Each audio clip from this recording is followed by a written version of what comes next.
ఒకసారి చూడండి, ప్లాస్టిక్ ఉన్న మోసం ఒకసారి చూడండి. ఇప్పటి వరకు 4 గ్లాసులు చూసినాం. 4 గ్లాసుల్లో మొత్తం మీద బాగా దీని లోపల సత్యం ఏంటి అసత్యం అని గమనించడం. దీంట్లో మాత్రం అంతా కాలుష్యం ఉంది. ఒకసారి చూడండి. అరే వాటర్ పోయి దానికి ఉన్న ఒక మోసం దగ్గర చూపెట్టు.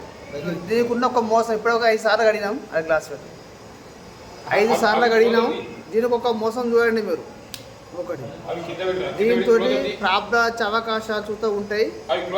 ఎట్టి పరిస్థితుల్లో మాత్రం అయితే ప్లాస్టిక్ పేపర్లు మాత్రం ఇవాళ తెలియక మస్తు మంది వాడినాం. ప్రతి ఒక్క మనిషి వాడిండు. వాడడం బంద్ చేసి కావాలంటే మనం ఇస్తారు ఆకులు తెప్పించుకుందాం. కానీ అంతా బాగా ఘోరంగా ఉన్నది. ఒకసారి చూడండి మీరు. ఇలాంటి ఒక ప్రాబ్లం ఏ రకంగా ఉందో ఒకసారి చూడండి. కావాలంటే మీకు నిజం అబద్ధం ఒకసారి మీరు ఒకసారి మీరు కనుక్కొని